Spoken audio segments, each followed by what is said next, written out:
여러분, 풍수에서는 살아있는 생명을 다루는 것을 너무나도 중요하게 생각을 합니다. 또한 책임이라는 건 역시 우리 인간이 살아가며 반드시 가져야 하는 마음이고, 이것이 궁극에는 번영과 행복을 만드는 것이라고 말을 하고 있다는 거예요.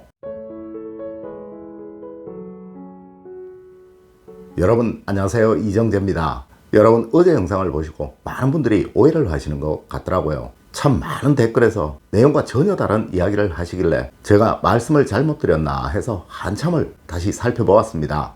여러분, 어제의 영상은 기존에 같이 살고 있는 반려견이나 반려묘 또는 기타의 동물들에 관해서 말씀을 드렸던 것이 아니라 새로이 입양을 해오실 때를 말씀드렸던 것입니다. 네, 하여 어제 영상의 제목이 절대 남에게 그냥 얻어와서는 안 되는 이라는 것이죠. 여러분, 하지만 분명 아셔야 할 것, 이러한 동물, 즉 병든 또 학대나 괴롭힘으로 고생한 동물들은 건강한 동물들과는 달리 전문가에 의한 충분한 적응 훈련이나 충분한 내외적인 치료가 반드시 필요한 동물들이라는 것, 이거 역시 꼭 인지를 하셔야 하는 거예요. 네, 하여 저는 이런 말씀도 드렸었죠. 집안의 재력이 충분해서 치료를 위한 또 재활을 위한 비용이 전혀 걱정이 없으실 정도라면 이는 전혀 문제가 없으며 또한 너무나도 좋은 일이나, 만일 그렇지 못하시다면 해당 동물을 위해서나 여러분의 가족분들을 위해서나 절대 함부로 입양해서는 안 된다라고 말입니다. 여러분, 만일 애처롭다고 안타깝다고 불쌍하다고 수백만 원씩 들여야 하는 치료비는 생각지 않고, 또한 전문가에 의한 새로운 훈련 비용은 전혀 고려치 않으면서 무작정 데리고만 온다면 과연 그 동물은 어떻게 될까요? 네, 계속 아픈 상태에서 힘들게 고통스럽게 살아가야 하나요? 여러분, 사실 여름이 지나고 나면 우리나라에서 버려지는 반려견들이 너무나도 많다고 합니다. 네, 거의 대부분이 너무나도 귀엽다고 또 자신의 외로움을 충분히 달래줄 수 있을 것 같다고 해서 입양을 하거나 데리고 오죠. 하지만 그러다가 혹 병이라도 들게 되면 수백만 원씩 들여야 하는 병원비가 아까워서 이들이 버려지고 있는 경우가 참 많다는 것이죠. 여러분, 반려견과 반려묘는 가족과 마찬가지 아닌가요? 하지만 막상 사람의 욕심이 돈 앞에서 무너지는 것입니다. 또한 어제 영상을 보고 이런 말씀 하시는 분도 있으시더라고요. 유명 연예인들이 아픈 반려견이나 반려묘를 잘 데리고 와서 잘 기르는 것을 보면 참 마음이 따뜻해진다고 말입니다. 네, 맞습니다. 이 얼마나 아름다운 일이며 또한 복받을 일입니까? 하지만 여러분, 아셔야 합니다. 이들은 충분히 여유가 있는 사람들입니다. 네, 하여 저도 어제 영상에서 이런 말씀을 드렸습니다. 생명의 기운을 가진 동물이나 식물들이 집안에 더해지는 것은 풍수학적으로 너무나도 좋다라고 말을 한다고 말입니다. 하지만 여러분, 정말 문제는 책임 못 질 행동을 하는 거예요.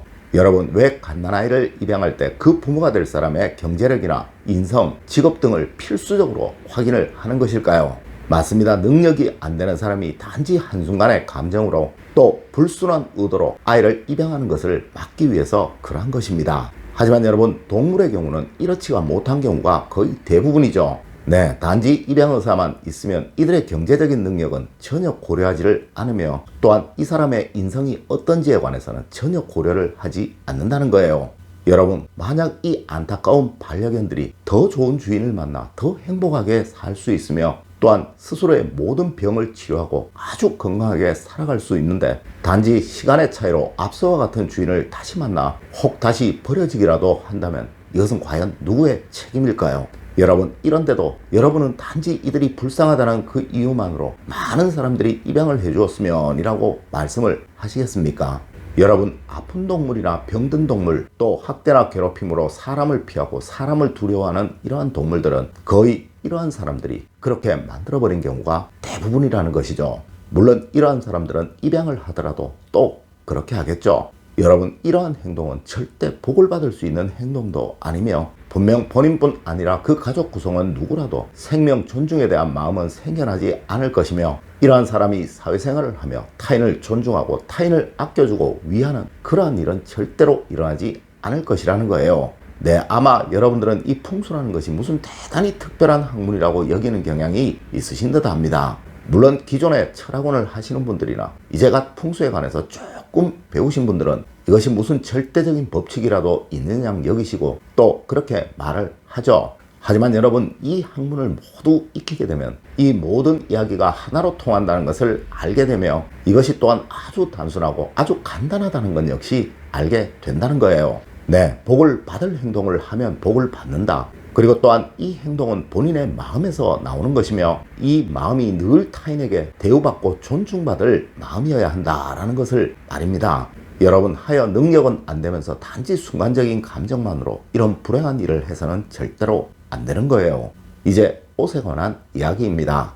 여러분, 운이라는 것은 마음에서 오는 거예요. 네, 또한 풍수 역시 이것을 가장 중요하게 여기고 있죠. 네, 하여 번영해 갈 사람, 행복해질 사람은 늘 마음이 편한 행동을 하기 위해 노력을 하며 또 스스로 행복해지기 위한 일들을 하며 살아갑니다. 여러분, 그러자면 세상 그 무엇이든 그에 따른 정당한 대가를 지불하고 구입을 하시면 되는 거예요. 네, 하여 우리 풍수학에서는 남에게 그냥 얻어와도 되는 것, 또한 일정한 금액을 지불하고 가지고 와야 하는 것, 또한 절대로 얻어와서는 안 되는 것을 분명히 구분하고 있으며, 제가 예전 영상에서 이 옷이나 가구, 가전 등은 조금의 돈이라도 반드시 지불을 하고 가지고 와야 하는 것이라고 분명히 말씀을 드린 적이 있었습니다. 네, 이러한 것은 주는 사람의 마음이 담겨 있는 것이라서 그러한 거예요. 여러분, 그거 아십니까? 사람은 공짜로 얻은 것은 웬만한 것은 아주 쉽게 생각하는 경향이 누구에게나 있다는 것입니다. 하지만 조금이라도 돈을 지불하게 되면 그 가치를 전혀 다르게 생각을 하죠. 맞습니다. 누구라도 자신이 준 것을 남이 함부로 하는 것을 보고 기분이 좋을 리는 없으며, 또한 이것이 금전적인 가치가 있는 것이라면 더더욱 그러하다는 것입니다. 여러분, 만일 여러분의 집에 냉장고를 바꾸어야 해서 기존의 것을 팔지 않고 친구에게 주었는데 그 친구가 그것을 창고에 두고 함부로 사용을 하고 있는 것을 여러분이 보신다면 정말 기분이 좋지 않으실 거예요. 네, 물론 이는 옷도 다른 것도 다 그러합니다. 여러분, 이는 두 사람의 의가 상할 수 있다는 것이고, 또 이것이 여러분의 운을 막을 수 있다는 이야기예요. 다음으로, 여러분, 풍수는 보편의 학문입니다. 여러분, 사람들은 참 어리석습니다. 네, 세상 그 무엇도 어떤 물건 하나가 당장 내 삶을 확 바꾸어 버리는 그런 경우는 없다는 거예요. 여러분, 종을 둔다고, 거실에 전신 거울을 둔다고 내 마음이, 내 생각이 바뀌지 않으면 여러분의 그 어떠한 삶도 바뀌지 않습니다. 하지만 풍수에서는 이렇게 말하고 있죠. 이 풍수 소품을 보면서 번영을 생각하게 될 터이고 또 행복을 생각하게 될 터이니 스스로의 마음에 이 긍정의 단어가 연상이 되게 되면서 이로 인해 내가 서서히 변해가게 될 것이고, 또한 내 가족이 서서히 변해가게 될 것이며, 이것으로 인해 이 가정이 번영하는 가정, 행복을 얻는 가정으로 변해가게 될 것이라고 말입니다. 여러분, 하여 불행해질 사람에게는 아무리 좋은 것을 가르쳐주고 알려주어도 그 가치를 모르니 스스로 불행해질 수밖에 없는 것이며, 또한 번영해갈 사람에게는 아주 단순한 힌트만 주어도 스스로의 삶을 변해가게 하고 또 바꿔나가게 되는 것입니다. 여러분, 오늘 알려드린 이야기 꼭 명심하셔서 여러분에게 늘 행복과 번영만 가득하시길 기원드리겠습니다. 늘 올바른 학문과 올바른 지식을 여러분들께 전하도록 노력하겠습니다. 여러분, 긴 시간 감사드립니다. 감사합니다.